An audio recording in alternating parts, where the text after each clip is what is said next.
Well, Jai Baba, everybody. So, what I'm going to talk about today is my own life with Baba and some incidents about my parents. It's basically the contact we had, the incidents we had, some of the events that took place while we were in presence. And it covers the years from 1948 to 1965, which is the period during which I had my contact with Baba. Just to give you a little background of myself, those who don't know me, I've been in Toronto now, Canada, for over 45 years. So I'm originally born in Karachi, in Pakistan. And I spent my first 20 years there, and that's when the contact with Baba took place, in the first 20 years of my life. Since then, I've been away I immigrated, and I live in Canada now. And by the way, I live in Canada, but we spent 6 months there and 6 months in Meherabad for the last 15 years now, since I've retired. I'd like to start my talk by telling you what Baba said to the people who had collected in Meherabad for the 1955 Savas. And here's what Baba said. Baba said that you have come for my Savas. So forget your worldly commitments, your family, your business, etc. I will take care of that. And you all just be in my company, enjoy my savas, and make the most of my presence here with you.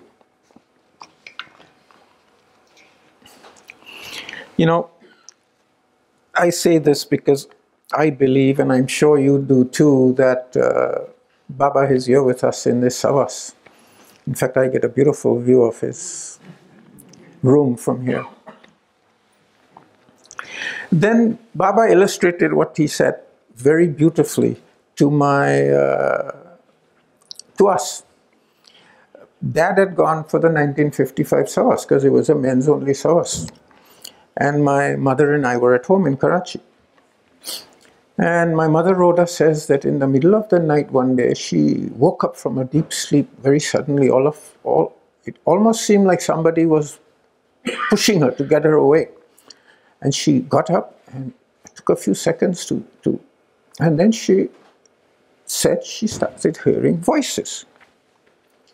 So she thought that was odd. This was about midnight, 12 o'clock at night. So she followed the voices out my bedroom, past my bedroom to the front veranda, to the front door. When she got to the front door, she was absolutely aghast because the front door was wide open.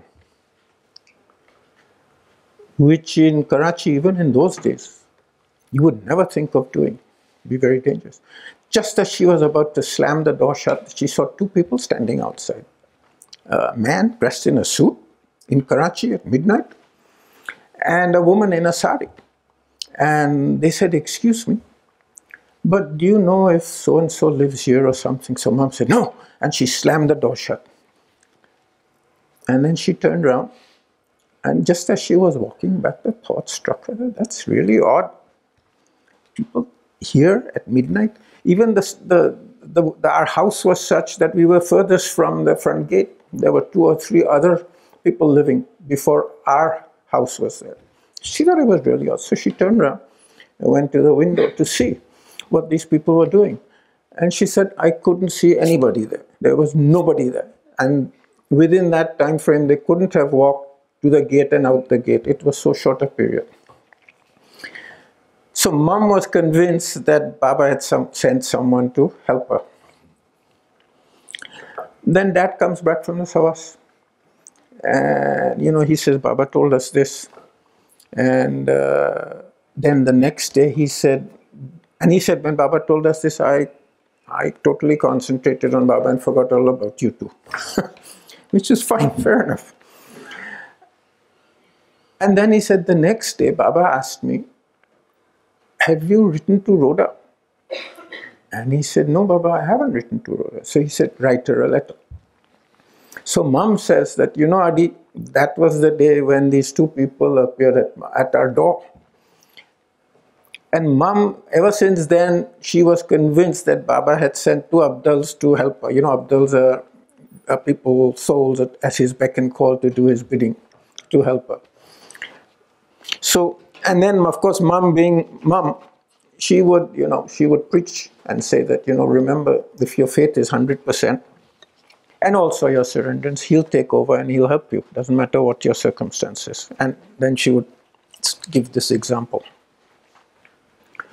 Now, before I talk about myself, I'll tell you a little bit about my parents and how they came to Baba, so that you get some idea of our connection with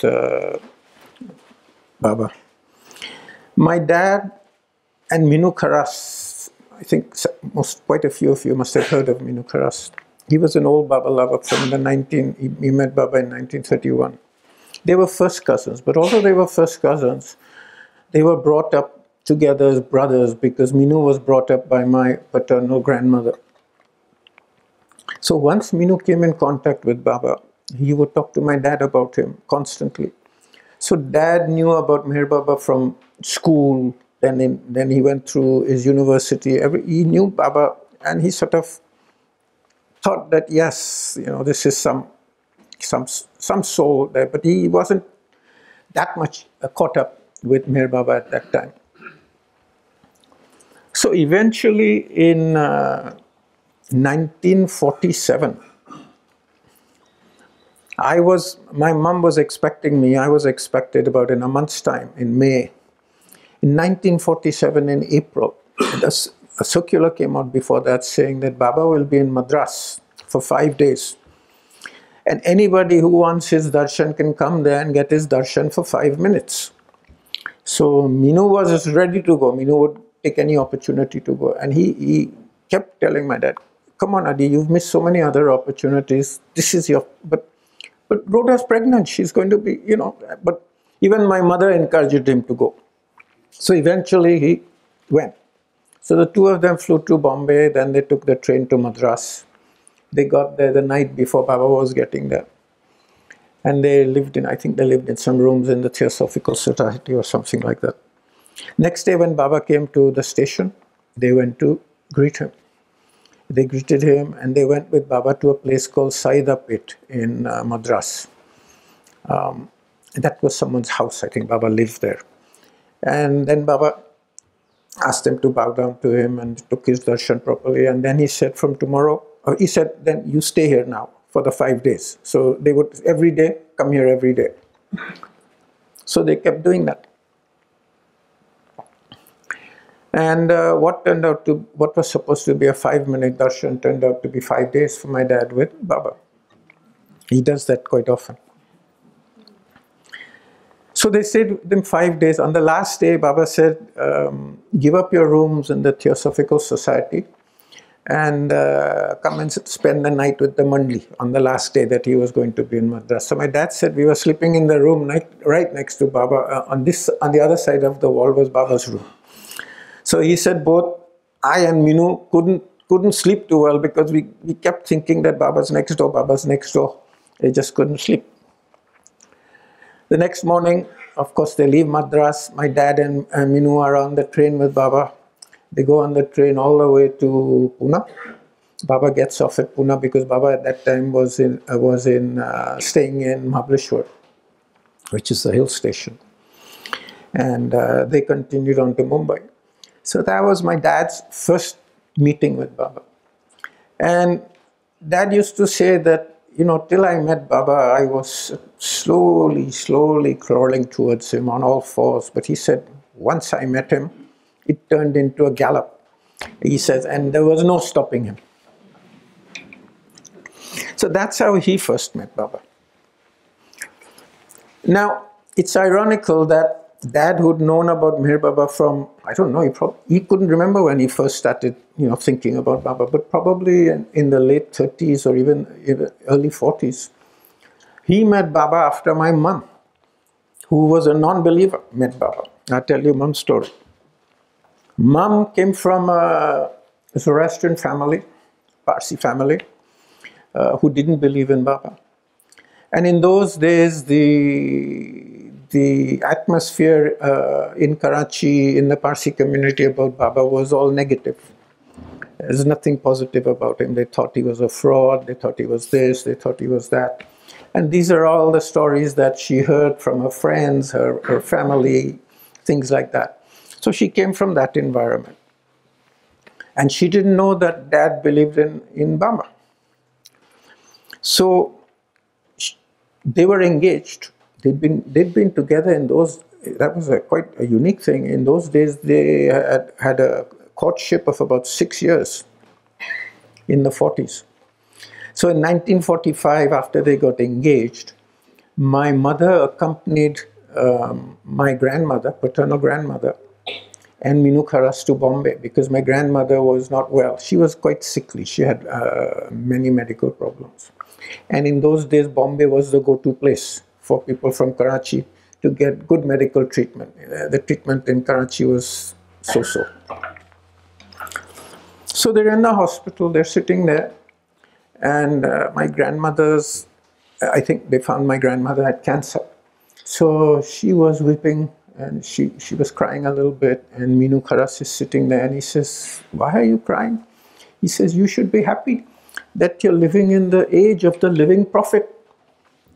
And my mom's sitting, mother Rhoda's sitting over there, and she says, "What? Living prophet? What living prophet?" So Minu says, "Meher Baba." So Rhoda says, "What? You believe in Meher Baba?" So Minu says, "Yes." She says, "Does Adi believe in Meher Baba?" So Minu says, "Yes." He says, "Oh, he never told me." Minu then realized that the cat's out of the bag. But he was an expert at doing that anyway, so it wasn't the first time he'd done that. So now Mum was really upset. So she ran outside because it was about 5 in the evening when visiting hours started, and my dad was coming to see his mother. So she ran outside to the top of the stairs, and she's waiting there. And then she sees Adi at the bottom, and she says, Adi, do you believe in Meher Baba?" So my dad's wondering what's going on. You know, he's not going to shout from there and answer, so he comes up. And she did this about 2 or 3 times. Adi, do you believe in Meher Baba? Finally he came up, and she grabs him and says, Adi, do you believe in Meher Baba? And Dad said, yes. She said, we've been going out 6 years and you never told me. Well, Dad very calmly says, well, you never asked.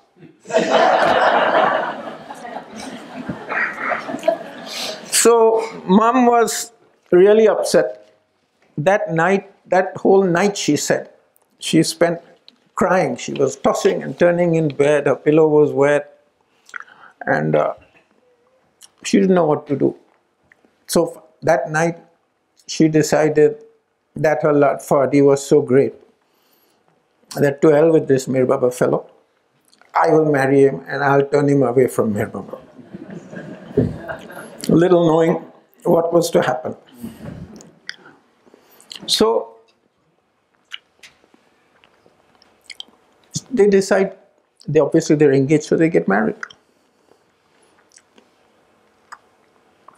And in 1945, again in December, my grandmother has to go to Bombay again for medical treatment with Minu. And my dad asked Rhoda to accompany them also, because Dad knew that might be a chance for them to see Baba. So they go to Bombay. In those days, you could cable Baba. So Minu cables Baba and says, we're here, and if there's a chance, we'd like to come and see you and stuff. And they said yes. And he also told her that Rhoda is with us. So the reply came back, yes, you can come and see us on such and such a day and stay a night. And the cable also said, bring Rhoda with us, bring Rhoda with you. She is one of us. This was Baba's response. So on the appointed day, they take the train from Bombay to Ahmednagar.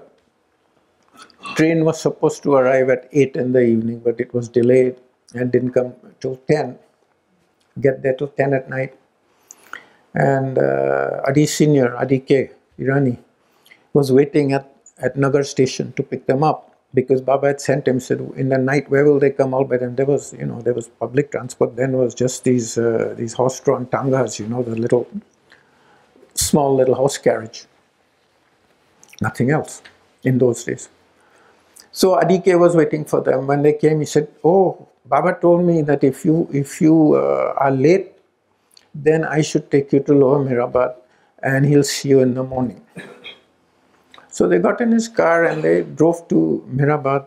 Minu and my grandmother were talking to Adi, catching up on what was happening with Baba and the Manli and this one and that. Because my grandmother also followed Baba.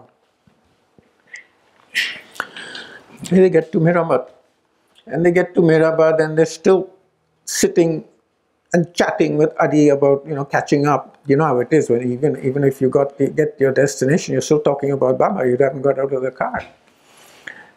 And all of a sudden somebody shouts, "Baba's coming, Baba's coming." And they could actually see him in those days coming down the hill. No vegetation, no nothing. There were like a handful of trees, nothing else. None of the shrubs or bushes that you find in front of Lower Mirabad now. So they could actually see Baba coming, and there was somebody else with him holding a lantern, and the two of them were coming down the hill.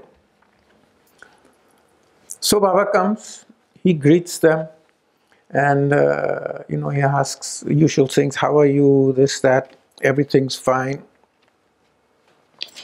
And then he takes them to a room in the old Dharamshala, the room that some of you might know Balnathu used to use. Not Balnathu, Nanakher used to use. He took them there. That's where they were going to sleep. And Pilamai, one of Baba's women, Manli, Baba used to call Pilamai his spiritual sister. Pilamai was looking after them. So Baba walked with them to the room. He went in the room, he looked around, he made sure everything was there. The bed was properly made, blankets were there, water's there, wash basins there, everything. And then he says, "Fine, Pila, which is Pilamai, will wake you up at 5 in the morning tomorrow, because at 6 o'clock we're going to the movies." So Mom says, "Here I've come all this way to see this great spiritual personality, and the first thing they tell me is we're going to the pictures. And that too even at 6 in the morning?" She said, "I never heard of that before." Anyway, she said, I took it in stride. Now Pilamai, who was looking after them, was also a resident of Karachi at one point. So both my grandmother and my mother knew her. So Mom says, because Pilamai was there, I felt a little relaxed because I knew somebody. She said, otherwise I was in a totally new environment, and I didn't know anybody or anything. Because Baba's a #1 psychologist, He, inadvertently, you'll find he does things like that. So, 5 o'clock they get up, 6 o'clock 2 buses pull up in front of the Dharamshala filled with women, because I think it was just after Mera's birthday. So there were other women there as well, staying on the hill, and so 2 buses full of women. And they got in one bus, and the first seat was reserved for the 2 of them, so they sat there. And then as they're driving to Nagar, my grandmother tells Rhoda, Baba's sitting 2 seats behind us. Baba was sitting there with Mera. So Mom looks back and she says, I just couldn't take my eyes off him. I kept turning back and looking at him and turning back and looking at him. And my grandmother was very prim and proper. So she would say, Rhoda, what are you doing? This is not good. You can't just turn and keep staring at people like that. But despite that, she kept doing it. Finally, my mother-in-law gave her a solid elbow and said, Rhoda, behave yourself. She said she actually got a firing from her. So she said, then I stopped and then I looked up front. So they got to the cinema, Sarosh Cinema, of course. They got to Sarosh Cinema. They saw a movie. She has no idea what the movie was. She said all the time they were sitting very close to Baba. She said all the time my eyes were on him. What she did know was that they sat through the whole movie, which was very unusual for Baba, because normally you would get up in the middle of a movie when his work was done. Baba went to the movies to do his work, as some of you know. When his work was done, he would get up in the middle of the movie and just walk out. And Mani used to always say that when we ever went to the movies with him, when we went out the movies, we would have one eye on Baba to see where he's going and the other eye on the screen to see what was going on so that we could see as much as we could of the movie. But in this case, in this time, he sat through the whole movie. Then by 10 o'clock, they returned back to Mehrabad. She said, we went up the hill, met all the women Mandli, went to their quarters, had lunch. And then it was time to go. So they left. But Mum said after that meeting with Baba, all my anxiety about him seemed to dissipate. She also said the rumors, the rumor mongering, the bad things that the Parsi community had been saying, which she had been hearing over the years, all seemed to dissipate. And she found that, she was attracted to him very much. But that was only the beginning. She wasn't his just like that. Mum said it took another 5 years, till 1952. When one day she got up in the morning and she said, I found that Baba's whole name was reverberating through my body, and I had this conviction that he is God in human form. So now, let me start with my stories. I was born in 1947. Like I said, just 1 month before I was born, my dad went to see Baba in Madras. And it worked out fine. I was born in 1947, and when I was born, which was unusual in those days, you cabled Baba and informed him. And Baba sends a cable back saying, my blessings to Rhoda and her child, which is a pretty normal response from Baba when somebody informs him about a birth. 3 or 4 days later, another cable turns up saying, Rhoda Adi boy to be named Mirwan. So that's why I'm named Mirwan. And that the spelling in the cable was M-E-R-W-A-N. There are different spellings of the name Mirwan. Mirwan Jasawala is an example. He spells it differently. So that was the first impact Baba had on me. At the time all this happened, never thought about it. But when I started sitting down and writing notes about, talking to audiences and people, it struck me that when I actually thought about it, every major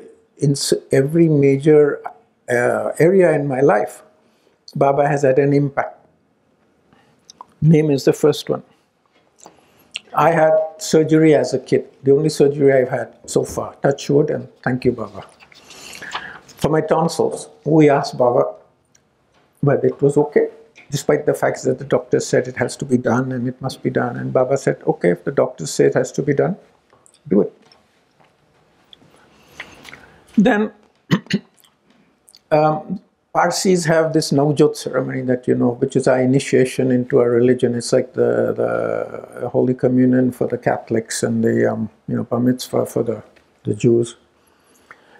My mom and dad knew that Baba was not into all this, but their concern was that if they didn't have my Navjot done, I would have a tough time with the Parsi community in Karachi, and they wouldn't accept me because they would say, no, this fellow hasn't had his Navjot done.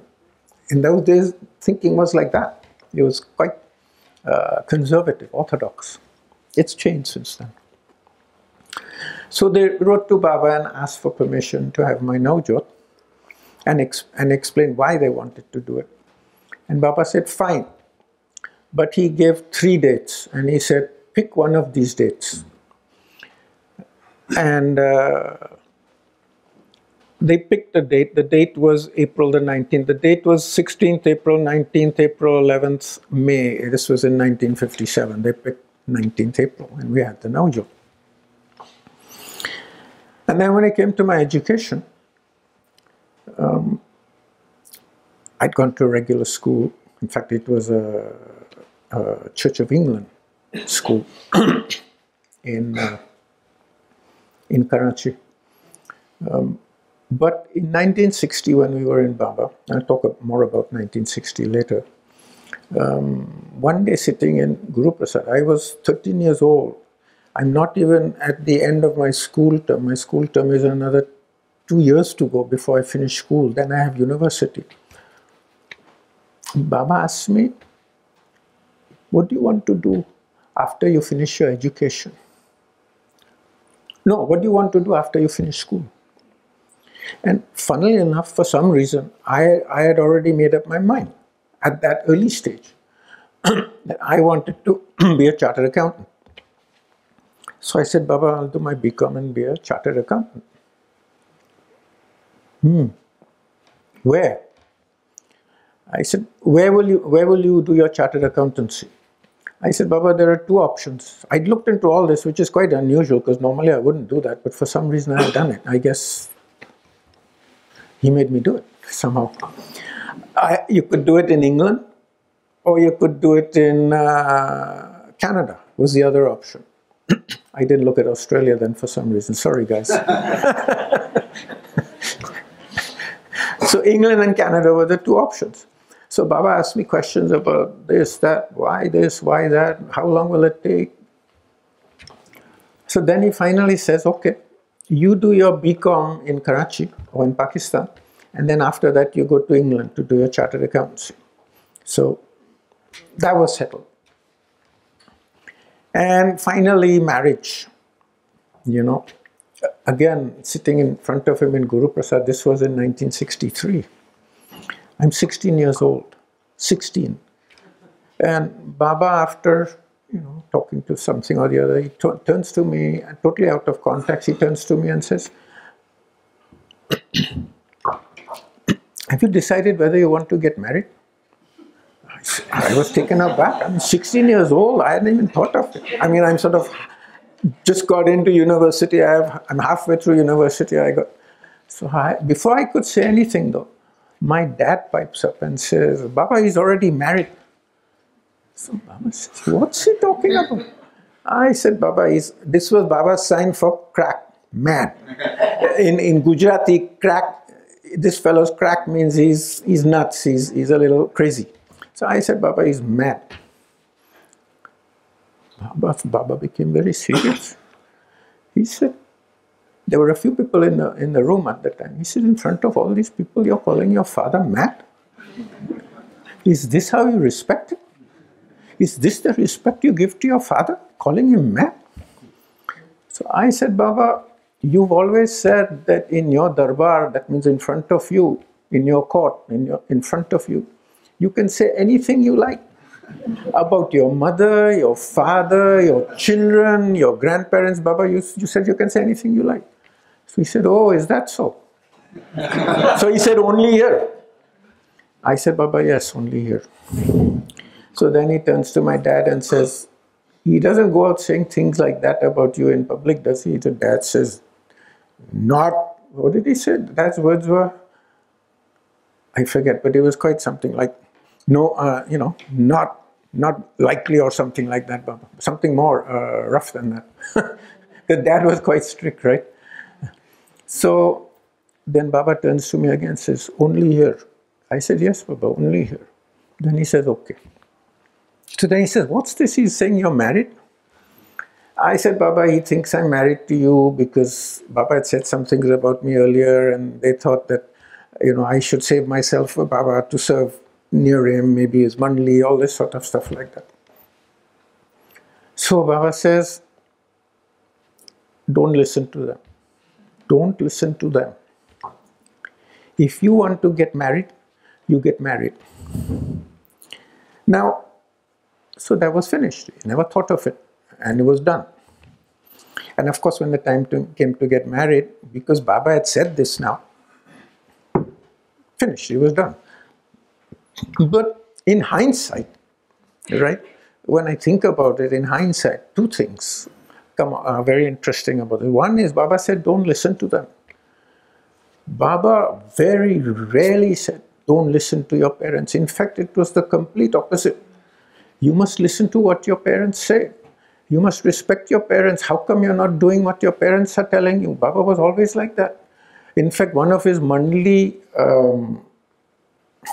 I'm losing the names, Krishna, got married because Baba sent him home for a month or two and said, do what your mother says. And his mother got him married. So Krishna couldn't say no. That much to that much. Baba was, so that was very unusual. And of course, the other thing that came to mind was if Baba hadn't said that, there would have probably been a big fight between mom and dad and me when I wanted to get married. They would have said no and this and that, and a big blow up in the family. Of course, once Baba said, you want to get married, finished. There was no opposition or nothing. All that disappeared. So that's how throughout my life in all the major decisions, Baba has been involved somehow or the other. I first met Baba in 1948 when I was 19 months old. Exact date was 31st December 1948. I remember the date because it's an easy date to remember. And I met him in a trust, what is today the trust office in Mir Nazar or Khushru quarters. There was a group of us who'd come from Karachi.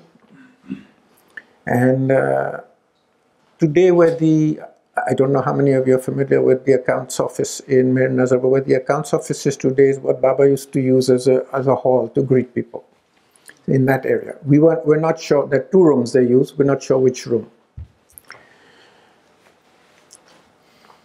So we were waiting outside and then Baba tells Minu Kharas to bring me in. So Minu picks me up, takes me in. I'm told all this. Baba puts me on his lap, plays with me for a good few minutes, then puts me on the floor. And I it was just stone, furshy flooring, right? And I crawl away. And meanwhile, he calls mom and dad in and he's talking to them. And I went to the back of the room and I was sitting. And all of a sudden I said, Baba. So, which caught his attention. So he looks up and points to me and says, out of the many on the waiting list, I have selected him. So that was the first meeting with Baba. And I think that was the meeting, and then we went away. So it was a very short meeting. The second time I met Baba was in 1952 in Karachi, of all places.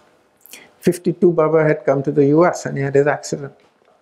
On the way back, he was going back to India, and there was I think it was Air India he was taking, or BOAC, which was the British airline in those days, I can't remember, but there was a strike. And all of a sudden, it disrupted airline service. So Baba wanted to get back to Meherazad as soon as he could, urgently. So he took the flight and they came to Karachi. And they didn't have a connection from Karachi to Bombay. So in Karachi, he was sitting in transit. We'd taken a room for him in the transit lounge and things like that. And so Baba was sitting there. But all the time he was in a wheelchair because he had his accident. So Baba couldn't walk. And they had cabled Minu Kharas and said, Baba's coming to Karachi. You come to the airport to greet him and don't bring anybody else. But Minu, knowing Baba's ways, had told my dad, Adi, you come with me, but don't show your face. Just stay away somewhere and don't show your face. So Baba came. And Minu had also told the rest of us that you fellows be ready. He knew Baba's ways because he'd been with him since the 30s now. He said, you be ready. Because any minute Baba might say, okay, let them come and take my darshan. So Dad went with Minu and he stood outside somewhere, and when Baba came, Minu met him and this and that and chit-chat, and then Baba said, did you come alone? So Minu said, no Baba, I brought Adi Dubash. He said, I told you to come alone. He said, Baba, I brought him, but he's not here. He's standing outside. If you don't want to see him, you don't have to see him. So Baba said, okay, call him in. So Dad got called in. And after a little while, Baba said, call the others also. So we were all ready to go, so we also came. And Baba must have spent a good 6-7 hours in transit, because first he had no flight, so we had to get a connection for him. He had come with Mera, Mani, Gaver, Rano, 4 of them. And Meru, sorry, 5 of them. So we met him, we took his darshan, and my mother says that when I went to Baba, let me take his darshan. By then I was, 52, so I'm 5 years old. But when she went to put my brother Homi, who was 3 years old at the time, Baba said no. So Homi never got to take his darshan. There's the story behind that. Now, Baba says, I need to get urgently to Bombay in the next flight. So go and get some, telling Minu and my dad are now standing side by side. I need tickets. So Minu said, Baba, Adi is involved in shipping. He can arrange your tickets. What's shipping got to do with an airline ticket? I don't know. But Minu said, and Baba said, okay, Adi, go and get some tickets for me. So he went to the counter where you could get tickets in those days. And he went to the clerk and said, I need 6 urgent tickets to Bombay. So the fellow looks and says, sorry sir, there's not even one seat. So he goes back and tells Baba. Baba says, that's no good. I must have at least 3 seats. Because he wanted to go back with him, Mira and Mani. And the others could follow in a day or two. Baba said, I must have 3 seats. So dad goes again. And goes to the clerk, said, I just told you, sir, there is no seat. Please look again. My big brother has got urgently to go back to, as you know, Baba was called Big Brother. Nobody would call him, Avatar or Perfect Master or Sadguru when something like this was involved. So the guy grudgingly looks and he says, there's 1 seat, sir. Dad goes back and tells Baba, 1 seat. Baba says, I must have 3. 3. So he goes back. Now the clerk is really ticked off. He said, how many times do I have to tell you, sir? There are no tickets to Bombay. Please look again, please. So the guy grudgingly again looks and he says, no, there's only that 1 seat. So again that goes back to Baba. Baba says the same thing. No, somehow or the other, I've got to have 3 seats. I've got to be in Bombay. Go back. Dad wasn't used to Baba's ways, right? So now he's sort of totally self-conscious. He's standing in the corner watching the clerk deal with other people. He's sort of almost afraid to approach him. And while he's standing there, the guy notices him. And he says, you again, sir? What's your problem? So he says, how many times do I have to tell you? I can't make tickets, this, that, and the other. So my dad says, please, please, please, only check one more time. Please. So surprisingly enough, the guy does. Normally he'd tell you to go away and not bother him. He checks. And he says, sir, there are 4 seats. 3 seats, sorry, there are 3 seats. So dad was elated. He goes and tells Baba, and so Baba gets his flight to Bombay and he goes. And the other women followed, I think, the next day or something like that. Now, you might wonder why Baba wanted to get back to Bombay that urgently. There's a reason for it, just like there's a reason for almost everything he does. As it turns out, Baba went to Bombay and went straight to Mirzapur.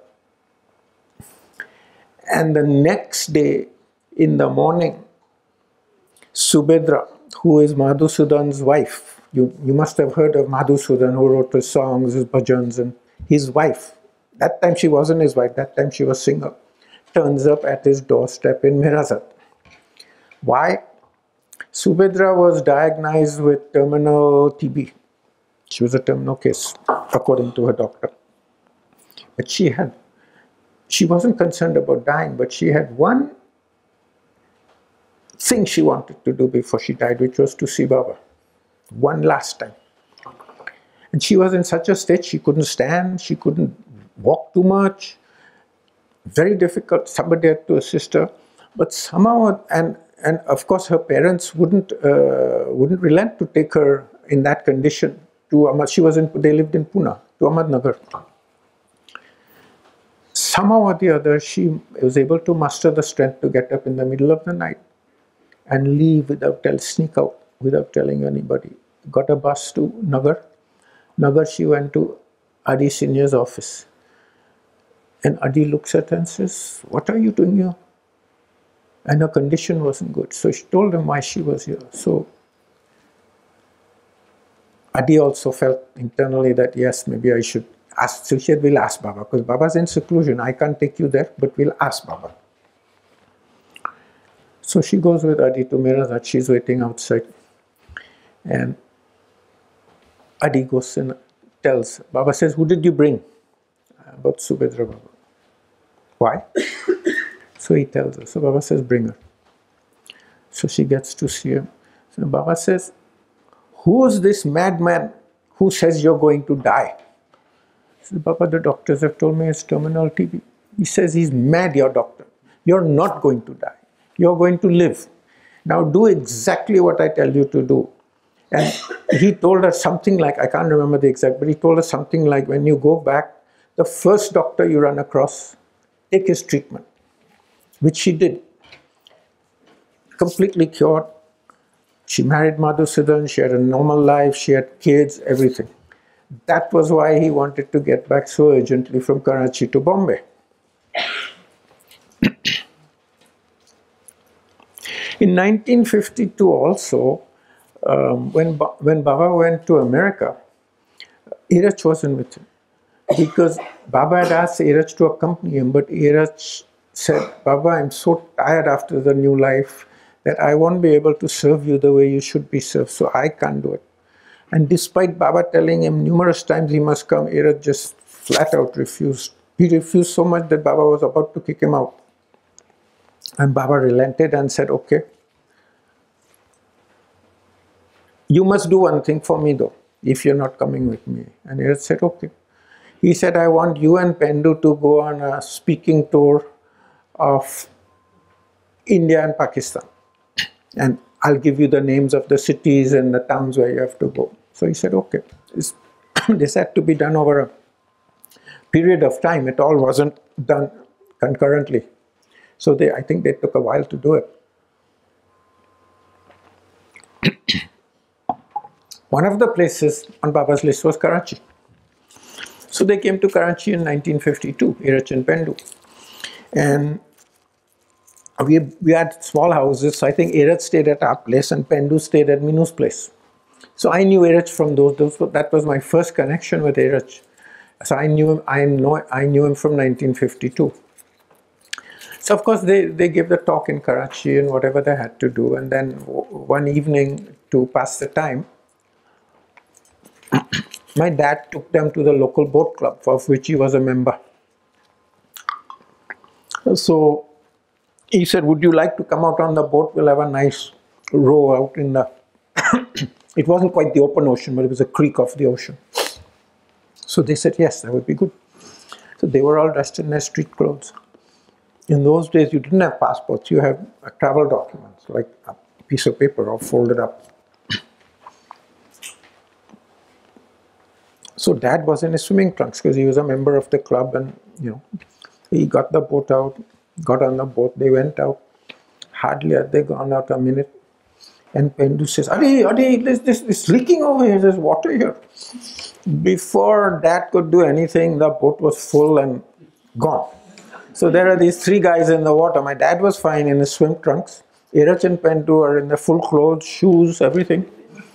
And he said within minutes, all their papers from the pockets were floating in the water. Of course, the people in the boat club could see what was happening, so the boats came. His dad said Pendu was having trouble staying afloat because Pendu suffered from asthma, so he was having trouble. So he turned the boat over and got both of them to hold on to it. And then, of course, help came and they took him back. And then they went home to change and everything else. Now, surprisingly enough, you would have thought those travel papers would have been totally destroyed because they were written in ink. They weren't typed or anything. They were written in black ink. Not one letter was smudged on them. When they dried them, perfect condition. So, quite often Baba would, if something came up and, he would be talking about my dad or someone, he would tell Eerath, tell them how Adi tried to drown you and Pendu in Karachi.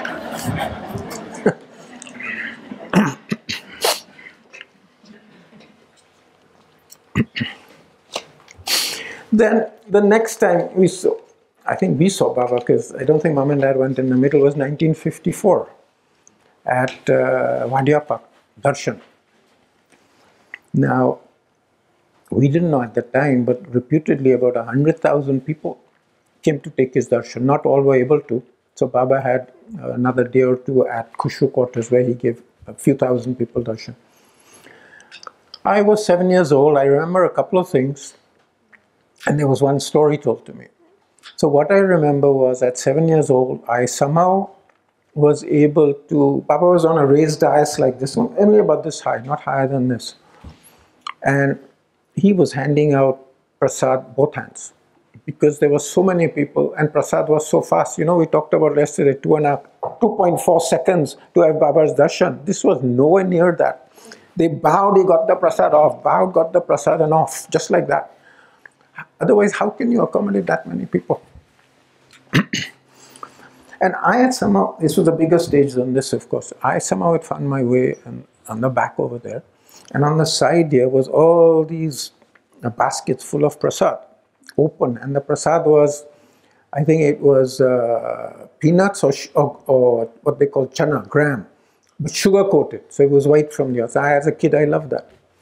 So I'm standing over there and I'm looking around and nobody is apparently looking at me. So I pinch it for you and I pinch it for you. I remember that. Of course, Baba, being a kid, he never said anything to me or never caught me. Never made me account for it. Otherwise, I'm sure he would have if I was older. And the other thing I remember is at the end of the darshan, because Baba wasn't able to give darshan to everybody, when he left the grounds, the Wadia Park ground, that time it was just an open area. Today it's all built up. He left sitting on top of Adi K. Irani's blue Chevrolet car, the big blue Chevy that he had, a 40-something model. He was sitting on top and waving to the crowd as he left. I remember those two things. And the story that was told to me was that, again, quite a few of us from Karachi had gone for this program. And in the afternoon, September is a very hot month in Nagar, blazing hot sun. We started feeling thirsty. Of course, no water bottles or anything like that in those days. So we asked somebody, where can we get some drinking water? He said, well, if you go around here, maybe you'll see a bucket or so of water. You can drink it. So we walked, turned the corner, and sure enough, there's a bucket of water there, about that much full, not to the top. So we looked in it. Somebody said, the water looks quite murky. It doesn't look clean. Minu Kharas, who was the so-called expert, said, no, Nagar water is like this only. It's always like this. It's murky and it's not. So we were so thirsty, we drank it all up. Hardly had we drunk it up, and we were leaving. One of the men, Mandlikam, I don't remember, I wasn't told the name, who it was. And he says, what happened to the water in that bucket? There was some water here. I said, yes, there was water here. So what happened to it? We drank it. He said, oh, what? You drank it? He said, oh, Baba's going to be really angry about this. Why? What's going on? He said, Baba had, I think, hundreds, if not 1,000 or so poor people collected there to feed them at that darshan program. And he also washed their feet. and he gave them some prasad. And Baba does this quite often. When he washes the feet of the poor, he has the water collected. That was the water that he had used to wash the feet of the poor. And we had just drunk it all up. Just imagine. Today in India, people wear chappals. In those days, the poor people mostly were in bare feet. So you can just imagine how dirty and filthy their feet were. And we just drank that water up. Don't make a face, Carol. I know it's bad. But, surprisingly, not a thing happened to any of us. Not even a upset stomach. Sorry? Oh yeah, absolutely. Well, maybe some of it. Yeah. Not all of it.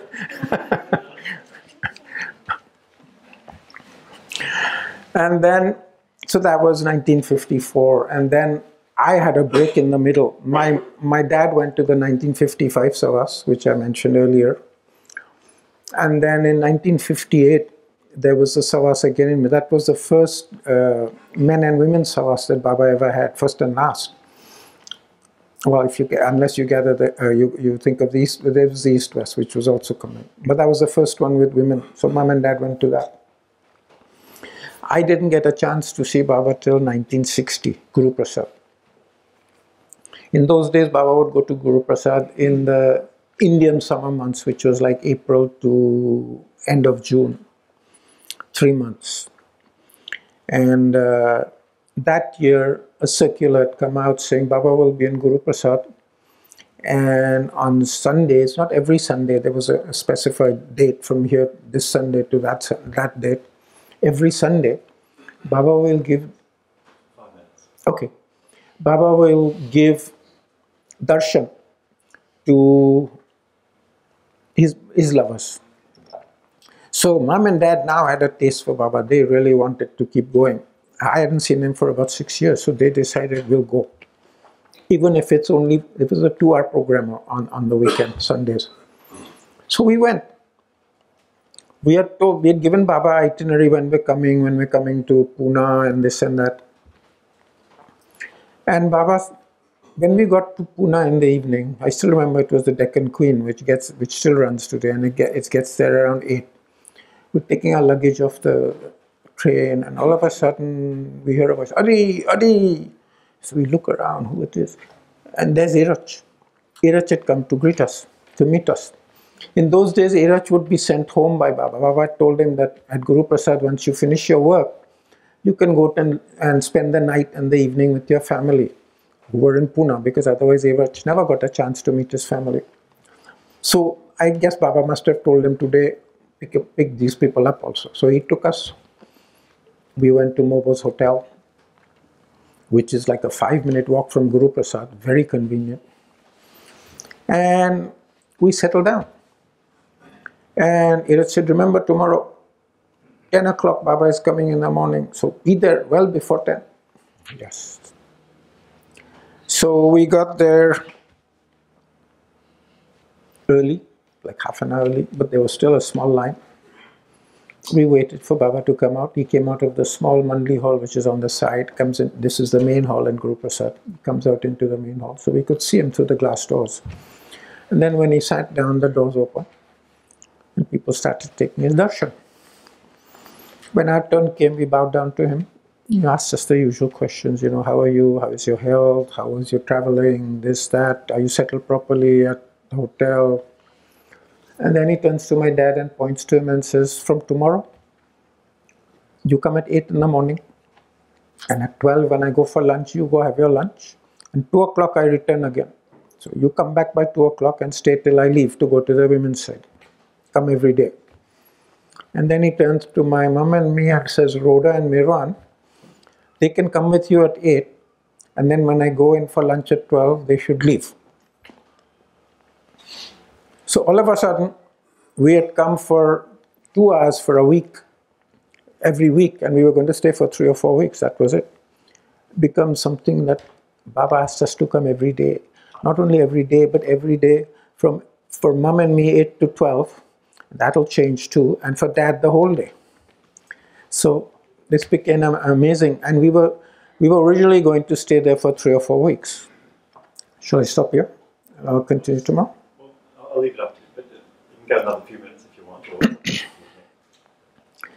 So, when your dad went to check the boat, did you forget? oh, I forgot that.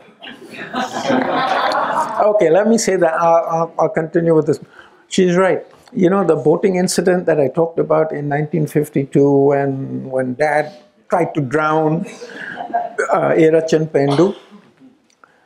After the incident happened, of course, Dad was a member of the boat club, so he would go back. So he went to the workshop and he said, I asked the guys over there, so now is that boat repaired? He said, you know, sir, we couldn't find anything. Couldn't find anything. He said, the whole thing filled up in like less than a minute. He said, we checked everything, not a sign of a leak. So he said, show me, where's the boat? He said, the boat is out there, so it's being used right now.